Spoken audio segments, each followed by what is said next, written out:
So what is legal luck? Remember, when we talked about moral luck, what we talked about are cases in which, if there are any, your moral status, praiseworthiness, depend on issues that are not under your control. That was how we characterized moral luck. And now we can characterize legal luck in a way that's modeled on it. Namely, legal luck, if there is any, cases of legal luck are cases where your legal status depends on factors that are not under your control. When we discussed moral luck, the main questions we had in front of us was the question whether there is moral luck, whether there can even be moral luck. But surely, if that's the question we want to ask about legal luck, it's really uninteresting. Obviously, there is legal luck.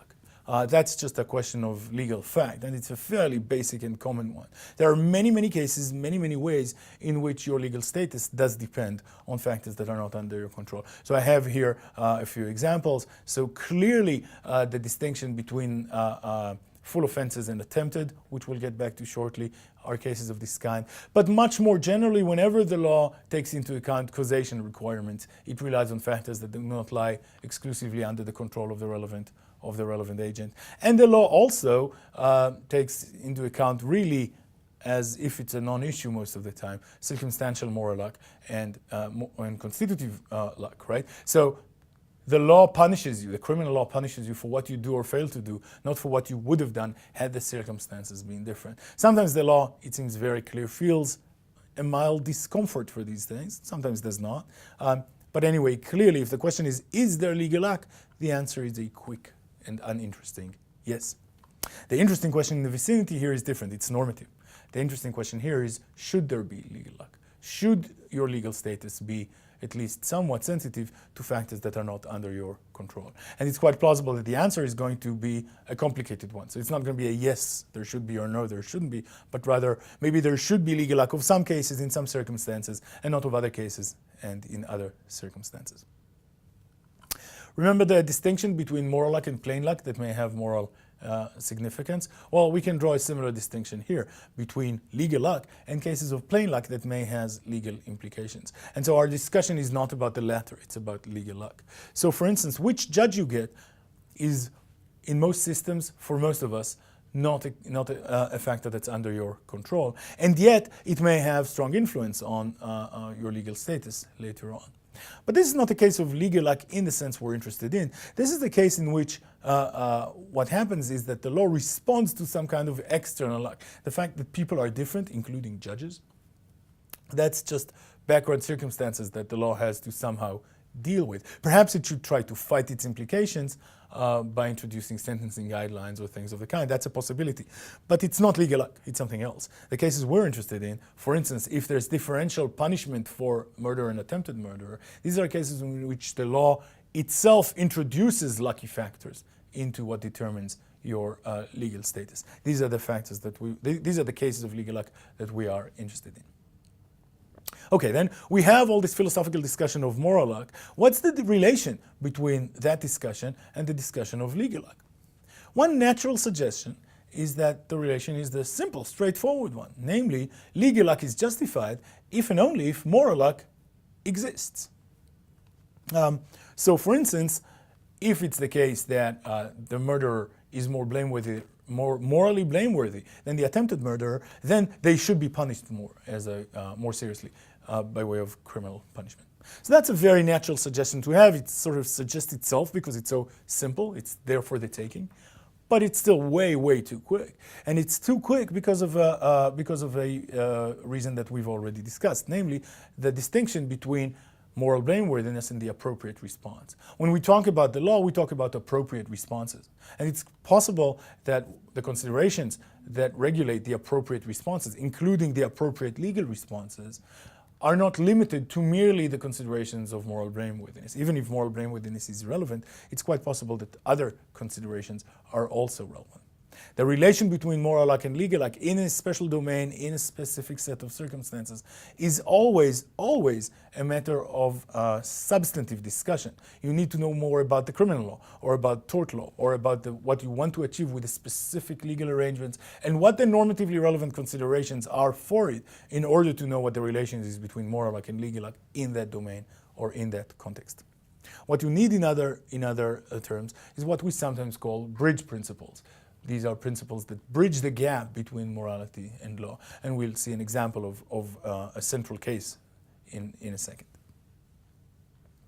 All right. So the crucial thing to note about such bridge principles, as we will see, is that they are context sensitive. So it's quite possible that the right bridge principle for criminal law, or maybe for some areas within criminal law, is one kind of bridge principle, one that ties punishability very closely to moral blameworthiness. But the kind of bridge principle that's right in another context, like maybe in tort law, does not establish such a close connection between moral blameworthiness and legal consequences. We'll talk more about this in a second. I don't think there is much more to say about the relation between moral and legal in general. There is much more to say, but not in general. Whatever else we have to say here will be specific to much more thinly cut domains. So let's devote at least some time to this really central case of the criminal law of attempt. And remember the scenario. So there's one person who murders, the other who attempts murder, but we need to keep all other things equal. So it's not as if one of them was more determined to kill. It's not as if one was more cruel or more of a bad guy or any other difference. All other things are equal. It's just that perhaps because the gun, there was a technical problem with the gun unbeknownst to the attempted murderer in one case. That's what explains the difference. Or maybe the paramedic arrived on the scene more quickly in one case than the other. That kind of difference.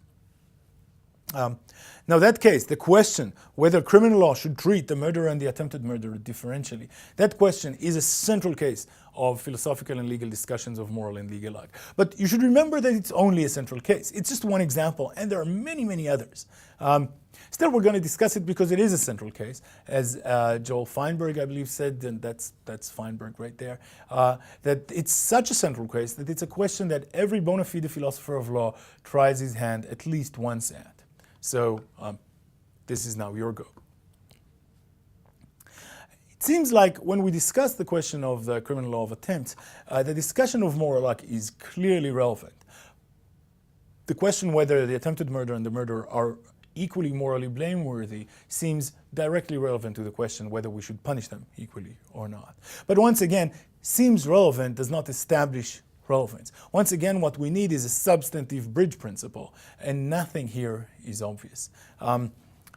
Let's show this. Let's show this using something like a plausible but unobvious and not uncontroversial, because everything interesting is controversial, bridge principle. And that's going to be the principle of proportionality. So here it is, at least in a rough outline. The severity of the criminal punishment should be proportional to the moral blameworthiness of the offender. You may think that that's like a basic principle in what's called retributivist theories of punishment, but it's a fairly central requirement that we require of criminal punishment across the board. So let's assume this for now. Now, obviously, there are many details that are missing here. If you're going to put forward a plausible, sort of responsibly detailed principle of proportionality, you're going to have to answer many more questions. Here are just two.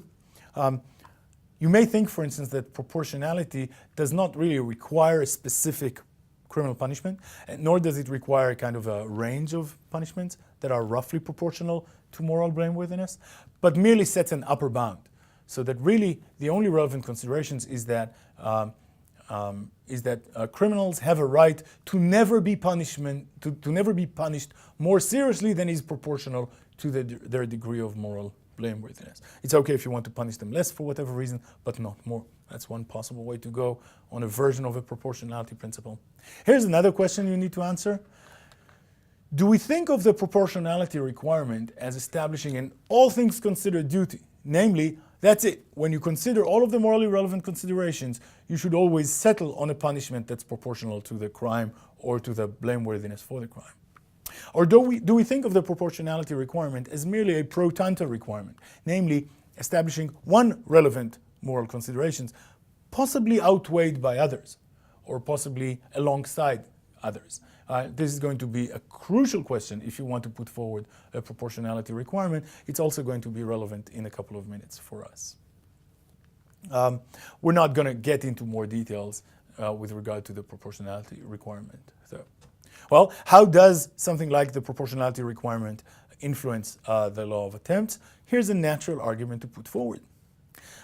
Let's assume that first, we're going to assume in the opposite direction in a second. Let's assume first that there is no moral lack in consequences. In that case, the following first premise holds: the murderer and the attempted murderer are equally blameworthy.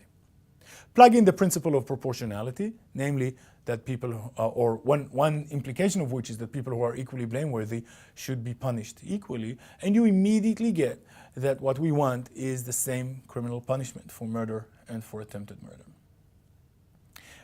That's a very clear move. Notice, though, that even that kind of clear move requires both premises, and in particular, it requires the proportionality requirement. So if it wasn't clear to you until a couple of minutes ago why we need bridge principles, it should be clear to you now. The argument, if you take away premise 2, is no longer valid, right? The argument requires both the claim about moral luck and also the point about the relation between moral luck and criminal punishment.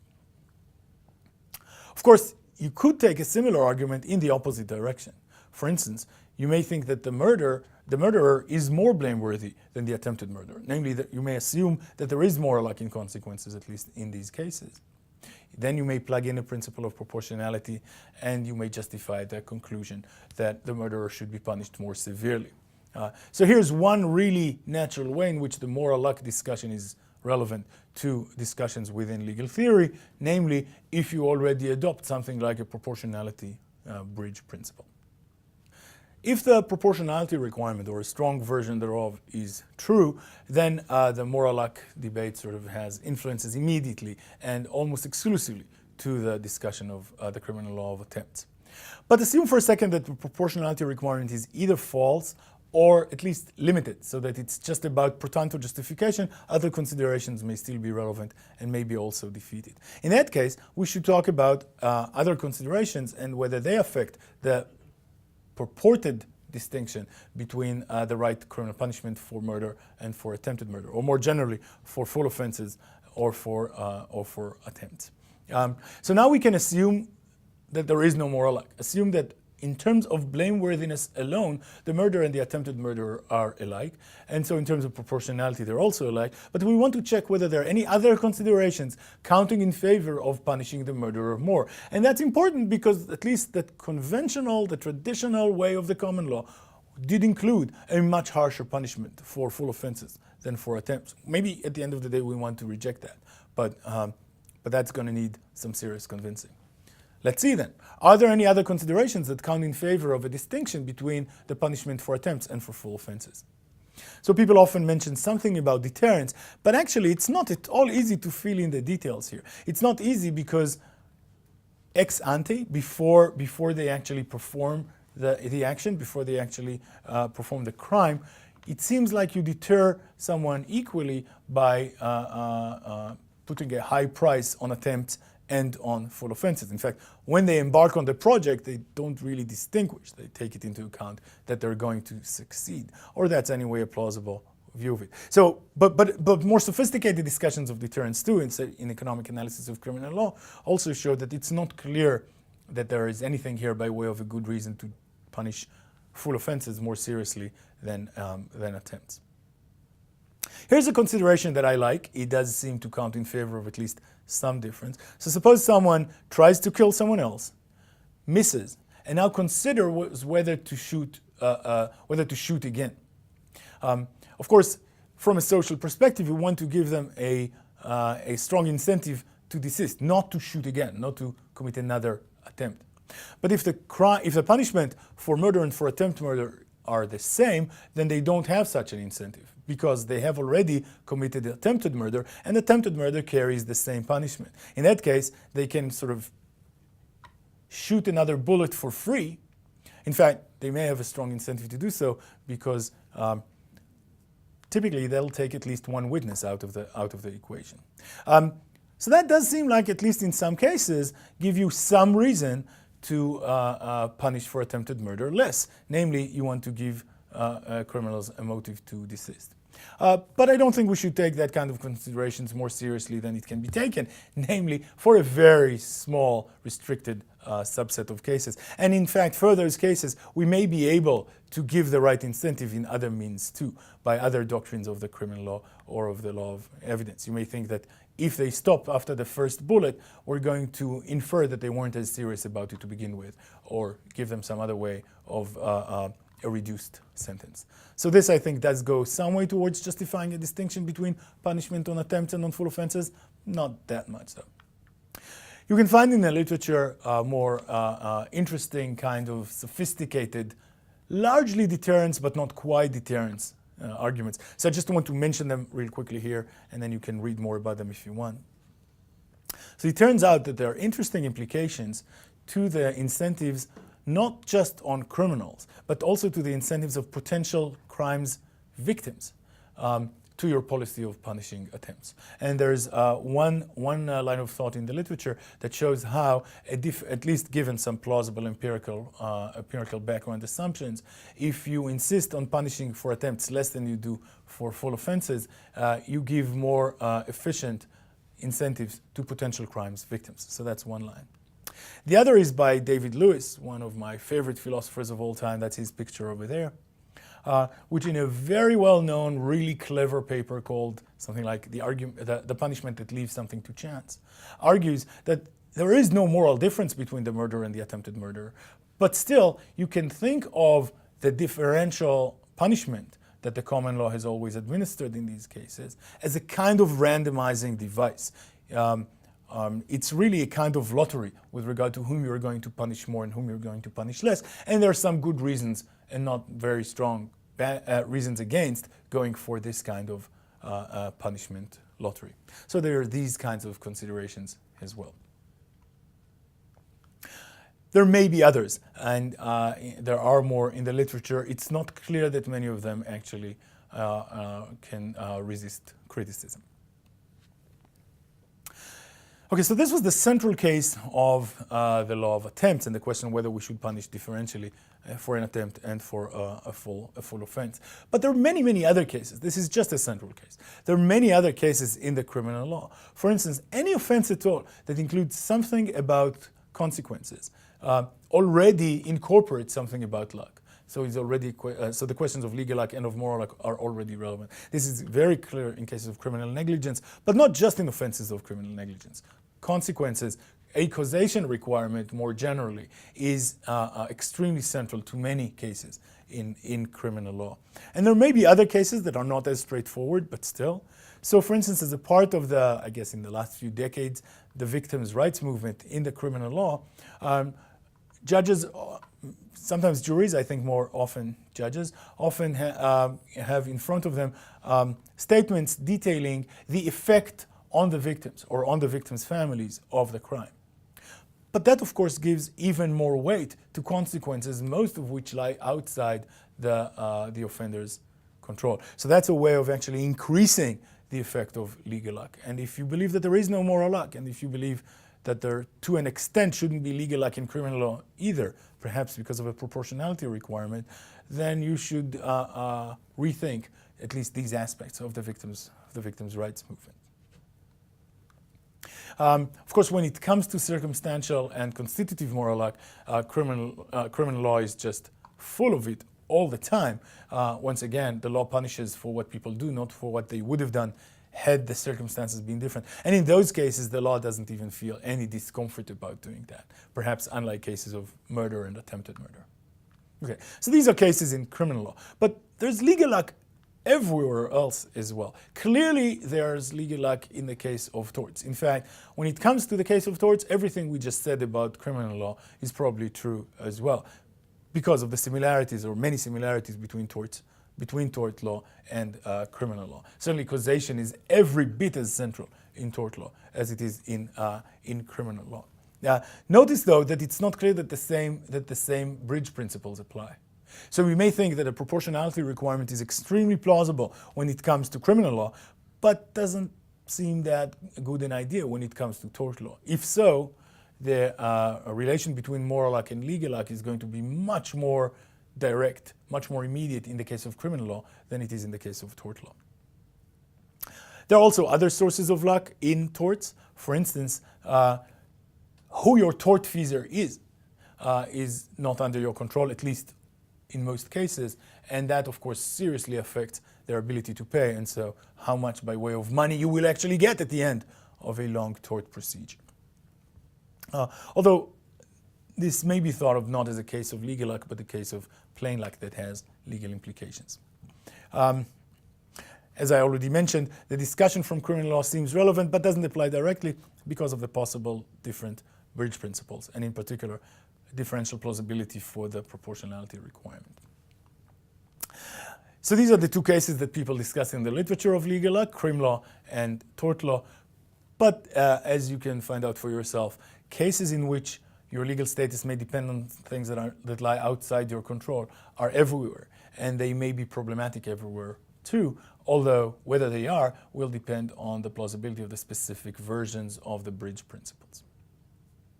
Okay, so finally, a thought going in the opposite direction.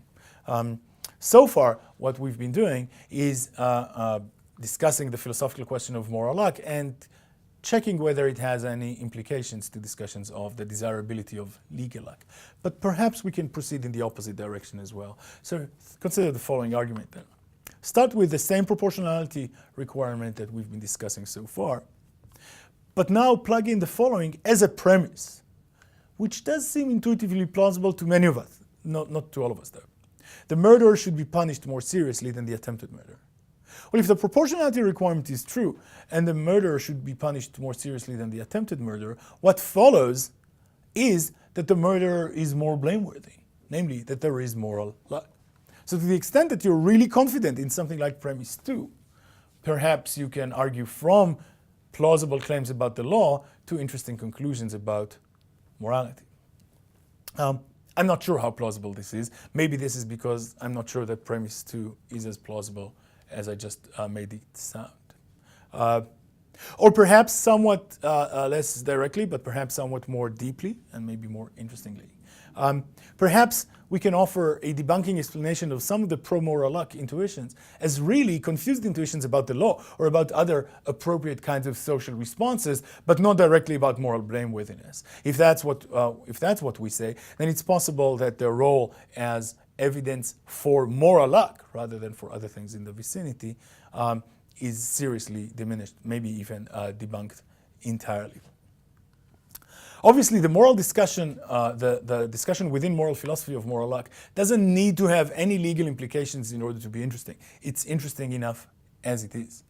Still, it does seem to be even more interesting, and interesting in more ways, and perhaps more ways that are relevant to you and me, if it also has these legal implications.